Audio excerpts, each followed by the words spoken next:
Ce vendredi 4 avril, Laurence Boccolini était de passage dans l'émission Télématin, France 2, l'occasion pour elle de révéler que des serveurs ont tenté de l'empoisonner avec un café à cause de son personnage dans Le maillon faible. Powered Biodine. Écoutez cet article. Il était en train de ricaner. Laurence Boccolini a failli s'évanouir à cause d'une tentative d'empoisonnement. 002.00 Les dangers de la notoriété. Ce mercredi 2 avril, l'animatrice de télévision Laurence Boccolini a publié son autobiographie, intitulée Showtime, Ed Kero, un ouvrage dans lequel la mère de Willow est revenue sur son adolescence, son état de santé, mais aussi sur sa carrière. En pleine promotion de son livre, l'actrice de 61 ans était l'invitée de l'émission Télématin, diffusée ce vendredi 4 avril sur France 2. Au cours de l'échange, Laurence Boccolini a révélé avoir beaucoup souffert de la notoriété, notamment à cause de son expérience dans Le maillon faible, dans lequel elle jouait le rôle d'une animatrice froide et qui n'hésitait pas à casser les candidats devant les caméras. Le deuxième degré ne passait pas et on m'insultait, a-t-elle assuré,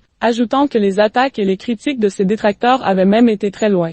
L'animatrice de télévision a raconté une anecdote selon laquelle des serveurs dans un restaurant qu'il avait reconnu avaient tenté de l'empoisonner avec un café. Ils étaient en train de ricaner dans leur coin et quand j'ai bu mon café, j'ai cru que j'allais m'évanouir. Je ne savais pas si c'était du piment, de la javel, du décapant. Ça m'a brûlé, a-t-elle expliqué. Un moment troublant pendant lequel elle a été tétanisée.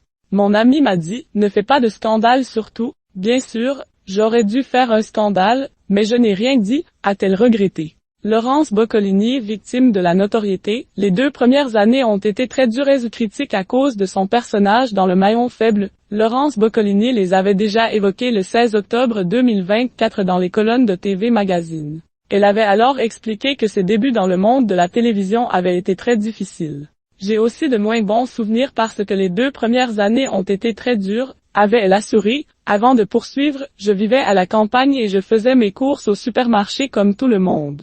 La première émission a été diffusée un samedi, le lundi suivant, ce n'était pas le même regard.